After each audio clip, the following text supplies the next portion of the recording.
He is among the greatest of elven kings of the First Age. His great realm of Doriath would long stand as the most well-protected realm of Beleriand. Though a great king, his pride would eventually bring about his downfall. Today on Nerd of the Rings, we cover the life and travels of Thingol, King of Doriath. Thingol is born long before the First Age of the world, though his name in that time is Elwe. His parents' names are unknown, but we are told he is a descendant of Enel, the third of 3 elf fathers who awoke at Cuiviénen, marking the beginning of the elven race. Thingol is born at Cuiviénen sometime between the Elves' Awakening in the Year of the Trees 1050 and the Year of the Trees 1102. In the Year of the Trees 1099, Melkor is defeated in the Battle of the Powers and is then held captive by the Valar. In the Year of the Trees 1102, wishing to convince the elves to relocate to Valinor, the Valar invite representatives among the elves to make the journey with the great hunter Orome, so that they may see the blessed realm for themselves. 3 elves agree to join the journey: Ingwe, Finwë, and Elwe. After seeing the immortal lands of Valinor with their own eyes, the 3 elves return to Cuiviénen in the Year of the Trees 1104, where they convince many of their kin to join them in a great journey westward. As this journey plays out, the elves are divided by both speed and some abandoning the journey altogether. Covered in great detail in another video, this gives us the different clans that would survive throughout the ages of Middle-earth. As for Elwe, he is among the Teleri elves, the largest and slowest group. Because they are such a large group, they are divided into 2 hosts, one led by King Elwe, and the other by his brother, King Olwe. Of the 2, Elwe is most keen to make the journey to Valinor, wishing to see the Undying Lands once again and to catch up with his friend King Finwë of the Noldor. After many years of travel, Elwe and his people cross the Blue Mountains in the Year of the Trees 1128, entering East Beleriand, where they would stay for a time. One day, in the Year of the Trees 1130, as Elwe is returning to his people after a meeting with Finwë, he wanders into the forest of Nen Elmoth.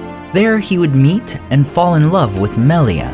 Melian was no elf, but a Marya, a being of the same order as well-known characters like Gandalf, the Balrog, and Sauron. Together they would be caught in an enchantment of their own design, and the Teleri who had come searching for their king could not find them. Eventually, in the Year of the Trees 1150, Olwe would lead most of the Teleri across the sea, with the rest remaining behind, refusing to leave without their king. They would continue to search for their lord, and are named the Eglath, the Forsaken. Finally, in the Year of the Trees 1152, Elwe and Melian awaken from their trance, 209 of our own years after their meeting. When he returns to his people, they notice a great change in him. While he is described as having been both fair and noble, he now stands like a Marya above them, and is called tallest of all the children of Iluvatar. Having missed their opportunity to go across the Great Sea, Elwe leads his people to found the forest kingdom of Doriath. Their capital is Menegroth, which translates to the 1,000 Caves. For with the help of the dwarves of Belegost, these elves delve their fortress underground, deep within a rocky hill on the banks of the Escalduin River. In payment for their assistance, Elwe gives the dwarves rich reward. Chief among these is a great pearl called Nymphelos. At least an inch or more in diameter, this pearl would be treasured by the Lord of Belegost more than a mountain of wealth. The Elves of Doriath would become known as the Sindar, or Grey Elves, and their language of Sindarin would be widely used by elves even into the late Third Age of the world. While the Teleri were the most numerous of all the clans, and they had other realms under lords such as Círdan, Elwe is recognized as the High King of all the Teleri in Beleriand. As he settles within his new kingdom of Doriath, Elwe Singolo takes on the Sindarin form of his name, Elu Thingol. Together, Thingol and Melian would rule as king and queen of their domain. They would have one child, a daughter, in the year of the trees 1200. She is the great elf maiden Luthien, said to be the fairest maiden among all the children of Iluvatar to have ever lived. Centuries later, in the year of the trees 1350, a group of Nandor elves come into Beleriand. Their leader is an elf named Denethor, who befriends Thingol. Thingol gives the Nandor the lands of Ossiriand in the east of Beleriand. From the Nandor, Thingol learns that orcs and other evil creatures are spreading in the north and east of Middle-earth, leading the Sindar to begin constructing weapons. Nearly 150 years of the trees later, war would come to Doriath. By 1497, Melkor, now known as Morgoth, has destroyed the two trees and fled from Valinor.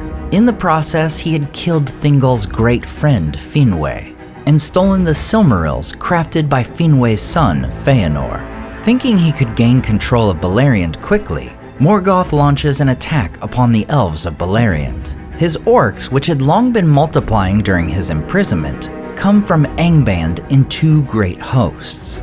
One passes between the Sirion and the Narog, and the other between the Kellon and the Gelion. The western host cuts Thingol off from Círdan at the havens of Falas. Círdan would lead his elves against this force, but they are driven back and besieged at Eglarest. Meanwhile, on the eastern front, Thingol leads the Sindar out of Menegroth, while Denethor leads a host of elves from Ossiriand. The orcs are attacked from both sides, but before Thingol's host could make its way to Denethor, the Nandor are encircled upon Amon Ereb. There, Denethor would fall in battle. However, when the Sindar arrive, the elves rally, and the orcs are routed. We are told that few orcs escape the onslaught, and most would later fall to the axes of the dwarves of Mount Dolmed. While Thingol is overwhelmingly victorious in the east, Círdan is yet besieged in the west. Fortunately, when the Noldor arrive in Middle-earth, seeking vengeance upon Morgoth, the orcs at the Falas are ordered north to engage. The siege of the Falas is lifted, and the orcs go north to meet their demise. After his victory, Thingol brings his people back within the lands of Doriath and Neldoreth. Melian then brings about one of the greatest enchantments in the history of Middle-earth, the Girdle of Melian.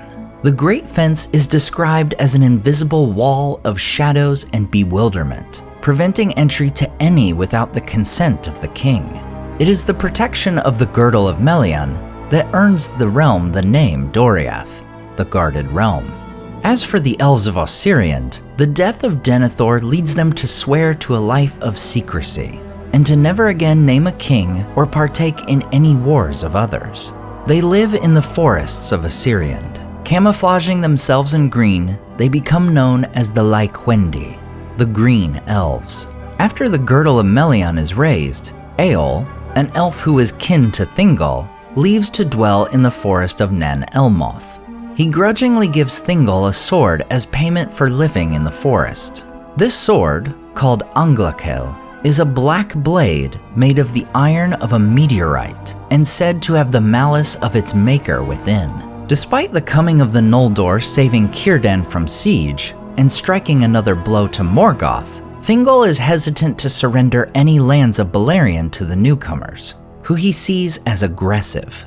However, he relents when Angrod, brother of Finrod and Galadriel, comes to him in the 6th year of the First Age, and speaks long with the king about the Noldor deeds in the north. The king then decrees, "In Hithlum the Noldor have leave to dwell, and in the highlands of Dorthonion, and in the lands east of Doriath that are empty and wild. But elsewhere there are many of my people, and I would not have them restrained of their freedom, still less ousted from their homes.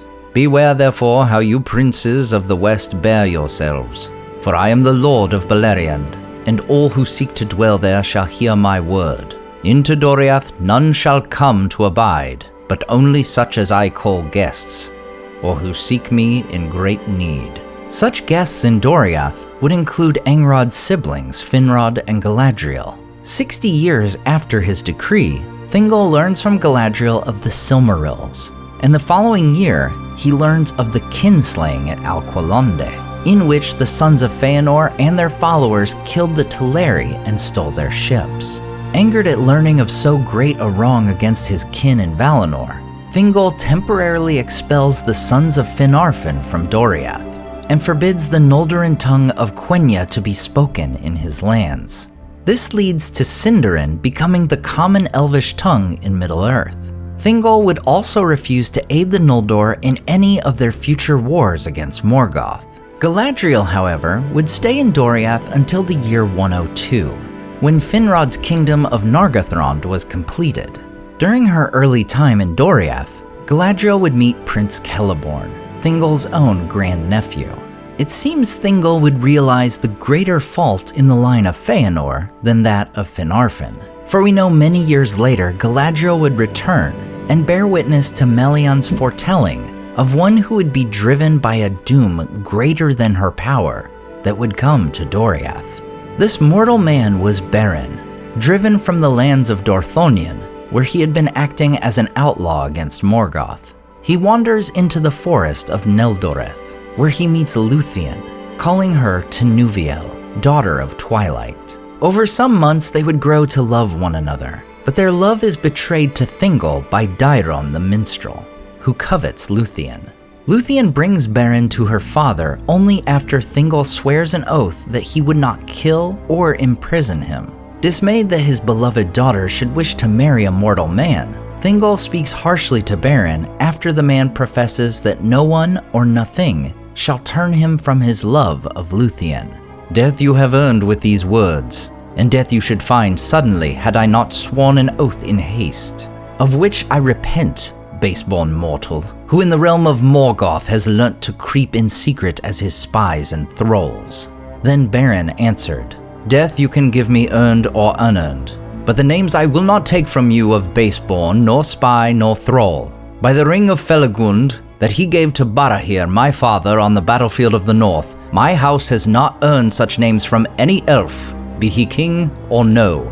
As a silence falls upon the court of Menegroth, the Queen Melian leans to Thingol's side and whispers to him, advising to forego his wrath. For not by you, she said, shall Beren be slain, and far and free does his fate lead him in the end, yet it is bound with yours, take heed.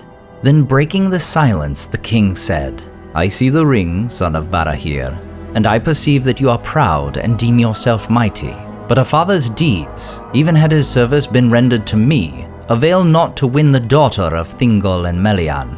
See now, I too desire a treasure that is withheld. For rock and steel and the fires of Morgoth keep the jewel that I would possess against all the powers of the elf kingdoms. Yet I hear you say that bonds such as these do not daunt you. Go your way, therefore. Bring to me in your hand a Silmaril from Morgoth's crown, and then, if she will, Luthien may set her hand in yours. Then you shall have my jewel, and though all the fate of Arda lie within the Silmarils, yet you shall hold me generous. Believing that Beren will surely die in the attempt, Thingol sends him on the quest of the Silmaril. After Beren had been gone for some time, a darkness falls upon Luthien's heart, which Melian tells her is a foreboding that Beren is held prisoner in Tolin Galroth, the fortress of Sauron.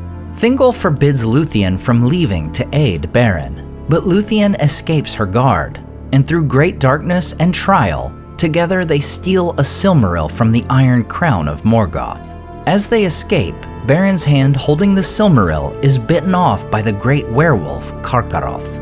They return to Menegroth from Angband itself, and Beren knelt before Thingol and said, I return according to my word. I am come now to claim my own. And Thingol answered, What of your quest and your vow? But Beren said, It is fulfilled. Even now a Silmaril is in my hand. Then Thingol said, Show it to me. And Beren put forth his left hand, slowly opening its fingers, but it was empty.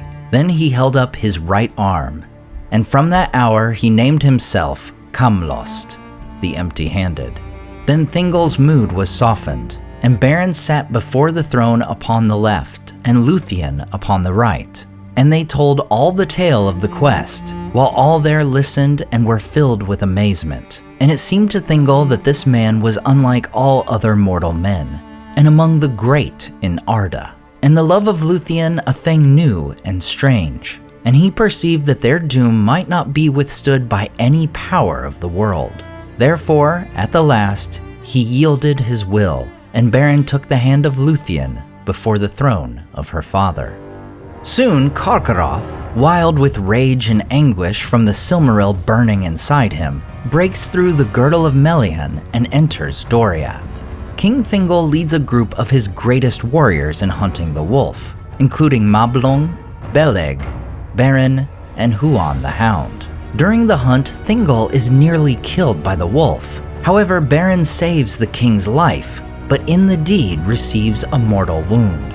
Huon kills the wolf of Angband, but is also mortally wounded.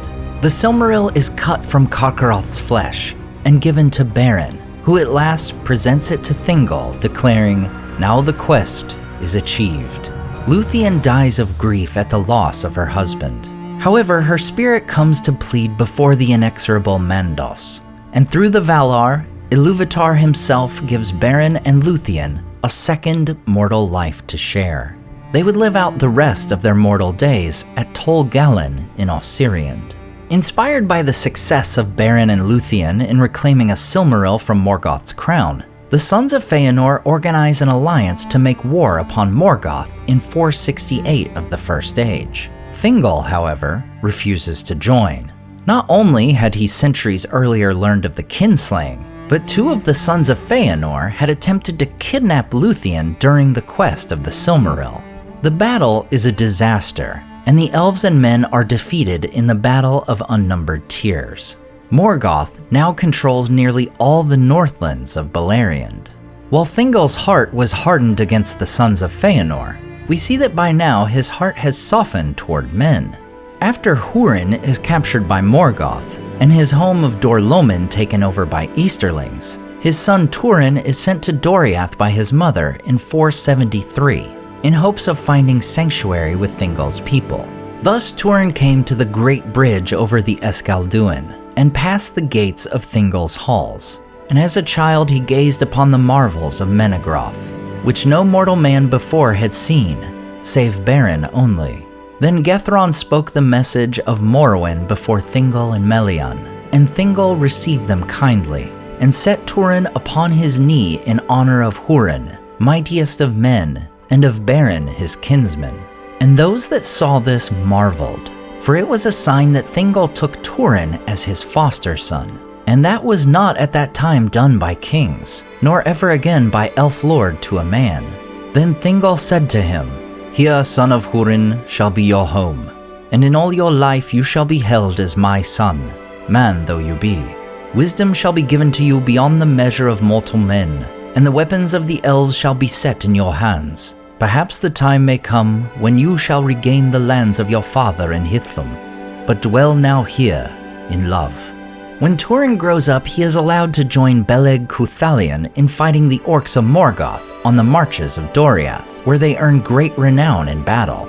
But after the accidental death of Cyros, a tormentor of Hurin, the young man flees rather than awaiting the king's judgment. After learning what had transpired, Thingol sends Beleg to find Turin to tell him the king had pardoned him and requests that he return home. Beleg would return, telling the king and queen that Turin does not wish to return. Thingol grants Beleg permission to join his friend in the wild, and Beleg chooses as a gift the black sword Anglakel that Eol had given the king years earlier. Through great tragedy, both Beleg and Turin would die in the coming years, both lives claimed by the very blade given by Thingol. After Turin's death in 499 of the First Age, his father Hurin is released by Morgoth the following year. After wandering in the north of Beleriand and to Nargothrond, he comes to Doriath and the halls of the king. "Receive thou thy fee," he cried, "for thy fair keeping of my children and my wife. For this is the Nauglamir, whose name is known to many among elves and men, and I bring it to thee out of the darkness of Nargothrond, where Finrod thy kinsman left it behind him when he set forth with Beren son of Barahir to fulfill the errand of Thingol of Doriath." Then Thingol looked upon the great treasure and knew it for the Nauglamir. And well did he understand Hurin's intent, but being filled with pity he restrained his wrath and endured Hurin's scorn.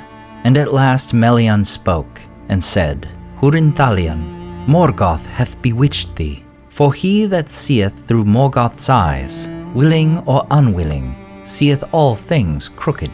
Long was Turin thy son fostered in the halls of Menegroth, and shown love and honor as the son of the king. And it was not by the king's will nor by mine that he came never back to Doriath. And afterwards thy wife and thy daughter were harbored here with honor and goodwill. And we sought by all means that we might dissuade Morwen from the road to Nargothrond. With the voice of Morgoth thou dost now unbraid thy friends."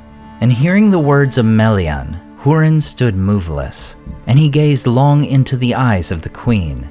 And there in Menegroth, defended still by the Girdle of Melian from the darkness of the enemy, he read the truth of all that was done, and tasted at last the fullness of woe that was measured for him by Morgoth Bauglir. And he spoke no more of what was past, but stooping lifted up the Nauglamir from where it lay before Thingol's chair, and gave it to him, saying, "Receive now, Lord, the necklace of the dwarves, as a gift from one who has nothing, and as a memorial of Hurin of Dorlomin, for now my fate is fulfilled, and the purpose of Morgoth achieved. But I am his thrall no longer." At this time, a desire awakens in Thingol's heart to combine the necklace of the dwarves with the Silmaril stolen from Morgoth's crown.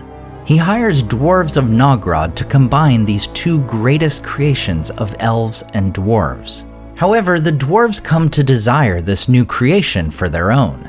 After completing the task, they demand the Nauglamir itself as payment, saying Thingol had no right to own the necklace of their ancestors. Perceiving their coveting of the Silmaril, Thingol refuses, speaking harsh words to the dwarves. "How do ye of uncouth race dare to demand aught of me, Elu Thingol, Lord of Beleriand, whose life began by the waters of Cuivienen, years uncounted ere the fathers of the stunted people awoke?" And standing tall and proud among them, he bade them with shameful words, "Be gone unrequited out of Doriath." Then the lust of the dwarves was kindled to a rage by the words of the king, and they rose up about him and laid hands on him and slew him as he stood.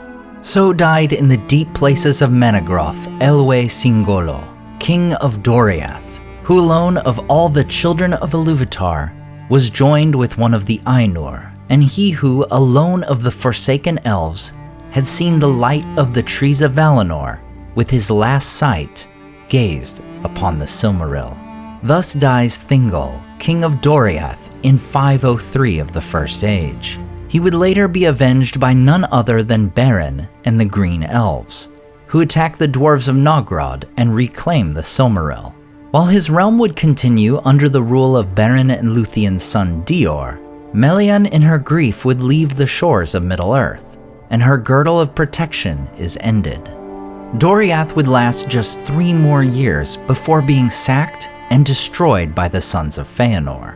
Still, the realm of Thingol would be remembered as one of the oldest and longest lasting of the First Age. And while both Thingol and Doriath would be destroyed, their memory would live on even into the Third Age. For in Mirkwood we find Thranduil's Halls, a great underground fortress inspired by Menegroth, for his father had been an elf of Doriath. And they would also be long remembered by Celeborn and Galadriel, among the oldest of all beings in Middle-earth.